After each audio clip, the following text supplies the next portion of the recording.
Hello friend, नमस्कार। मैं Devendra Pratap Singh smart study video में आप सभी का स्वागत है। आज हम मध्यकालीन भारत के तहत गुलाम वंश पे चर्चा करेंगे। गुलाम वंश जो दिल्ली सल्तनत का पहला वंश राजवंश था, तो इसकी चर्चा करेंगे। तो भारत ने गुलाम वंश जो है 1206 ईस्वी से लेकर 1290 ईस्वी तक शासन किया। 1206 ईस्वी से 1290 ईस्वी तक शासन किया।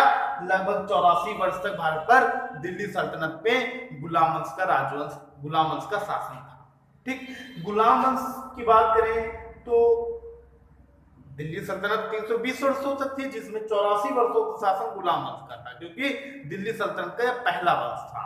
ठीक। तो गुलाम वंश का नामकरण कैसे हुआ, इसकी बात अगर करें तो गुलाम वंश का नाम कैसे हुआ, तो गुलाम वंश का नाम इसलिए हुआ कि 1191 और 1192 के तराइन के युद्ध के बाद जब पृथ्वीराज चौहान तृतीय मोहम्मद गोरी से हार गए थे, तो जिसके बाद हार जाने के बाद मोहम्मद गोरी जब वापस अपने राष्ट्र को लौट रहा था, तो वहां पे उसकी मृत्यु कर दी गई और भारत का जो कार्यभार है वो अपने योग्य और ईमानदार व कर्मठ दास को सौंप गए। वो दास कौन था? कुतुबुद्दीन ऐबक। ठीक। कुतुबुद्दीन ऐबक जो था उनका योग्य दास था, गुलाम था, जो कहा कि आप यहाँ पे देखिए, वापस गोरी लौटने लगा। तो गुलाम वंश की नींव यहीं से पड़ जाती है, गुलाम वंश की स्थापना यहीं से हो जाती है।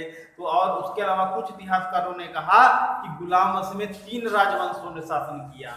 गुलाम वंश में 3 राजवंशों ने शासन किया। पहला राजवंश है कुतुबी राजवंश, कुतुबी राजवंश। दूसरा जो वंश है जिसे कहा शमशी राजवंश, शमसी राजवंश। और तीसरा जो राजवंश है उसे कहा बलबनी राजवंश। कौन सा? बलबनी राजवंश।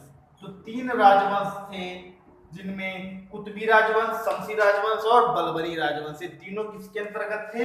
ये तीनों गुलाम राजवंश के थे। गुलाम वंश जो भारत में स्थापित हुआ 1206 से 1290 ईस्वी तक। तो इसमें कितने राजवंश थे? 3 राजवंश, कुतुबी, शमशी और बलबनी राजवंश। कुतुबी राजवंश के तहत अगर बात करें तो इसमें 2 राजा केवल आते थे। 2 राजा, कुतुबुद्दीन ऐबक, कुतुबुद्दीन ऐबक और आराम शाह, और दूसरे आराम शाह। केवल 2 शासक आते थे। उसके अलावा शमशी राजवंश में 6 शासक आते थे, जिनमें इल्तुतमिश से शुरुआत होती थी। इल्तुतमिश से शुरुआत होती थी और इल्तुतमिश के बाद जो अन्य शासक हैं अगर बात करें तो इल्तुतमिश के बाद नासिरुद्दीन महमूद, नासिरुद्दीन महमूद, यानी कि इनमें कुल कितने शासक थे? इसमें कुल 6 शासक थे।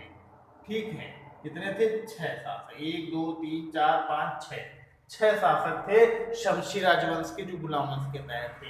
और 6 2 8 बचे 3 शासक जो बलबनी राजवंश के थे, जिसमें गयासुद्दीन बलबन से लेकर, गयासुद्दीन बलबन से लेकर ट्यूमर्स तक,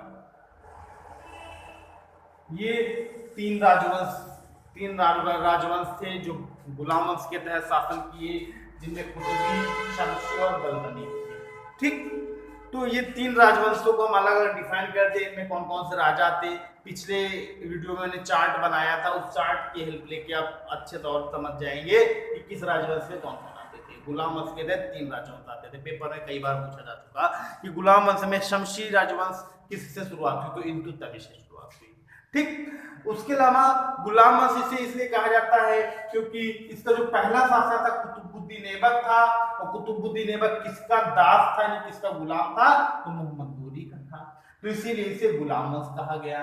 ठीक। और उसके अलावा कुतुबुद्दीन ऐबक के अलावा इल्तुतमिश व बलबन, जो अलग अलग राजवंश मैंने बताए, तो देखा जाए तो कुतुबुद्दीन ऐबक मतलब कुतुबुद्दीन ऐबक, इल्तुतमिश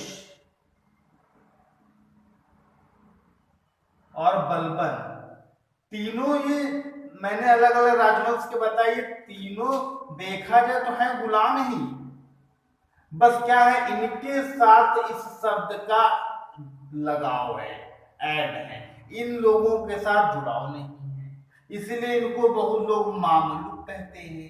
क्या कहते हैं? मामलुक। मामलुक क्या होता है? मामलुक एक अरबी भाषा शब्द है, ये एक अरब का शब्द है, अरबी भाषा का एक शब्द है मामलुक। मामलुक का अगर बात करें अर्थ क्या होता है, तो जो माता पिता दास से मुक्त हो जाते हैं, दासता से मुक्त होकर उनसे उत्पन्न बच्चे वो मामलुक कहलाते हैं। तो कुतुबुद्दीन ऐबक एक गुलाम था, तो राजा बना तब भी गुलाम था।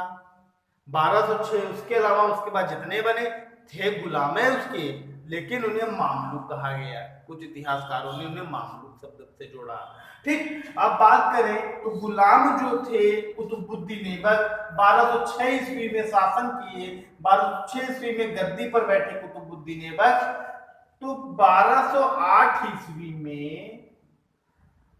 गोरी के भतीजे, मोहम्मद गोरी के भतीजे, जिनका नाम था गयासुद्दीन महमूद, इनके भतीजे मोहम्मद गोरी के, अगर और अच्छे से स्पष्ट कर दे रहा हूं मैं, मोहम्मद गोरी के भतीजे जो थे गयासुद्दीन महमूद थे, गियासुद्दीन महमूद, ये किसके भतीजे थे? मोहम्मद गोरी के। इन्होंने 1208 ईस्वी में कुतुबुद्दीन ऐबक को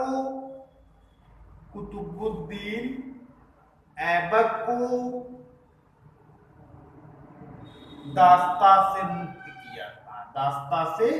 मुक्त किया था।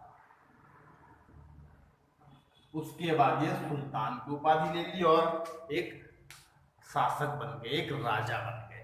ठीक, राजा तब भी थे, लेकिन दास्ता जो एक दास था वो शब्द उनके साथ जुड़ा हुआ था। 1208 ईस्वी में इन्हें दास्ता से मुक्त कर दिया गया और उसके बाद ये लगातार शासन करते रहे। 1206 में बने ही थे और 1208 में दास्ता से मुक्त हुए, 1210 ईस्वी तक ये जीवित रहे, उसके बाद इनकी मृत्यु हो गई।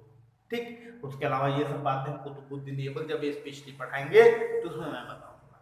ठीक है, तो ये आपको वीडियो जैसी भी लगी हो लाइक कमेंट शेयर जरूर करें, तो साथ ही साथ हमारे चैनल स्मार्ट स्टडी वीडियो को सब्सक्राइब जरूर करें और बेल आइकन को दबाएं। ठीक, तो गुलाम वंश का नामकरण मैंने आज आपको बताया।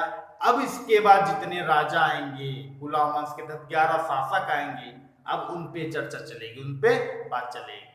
ओके, धन्यवाद, नमस्कार।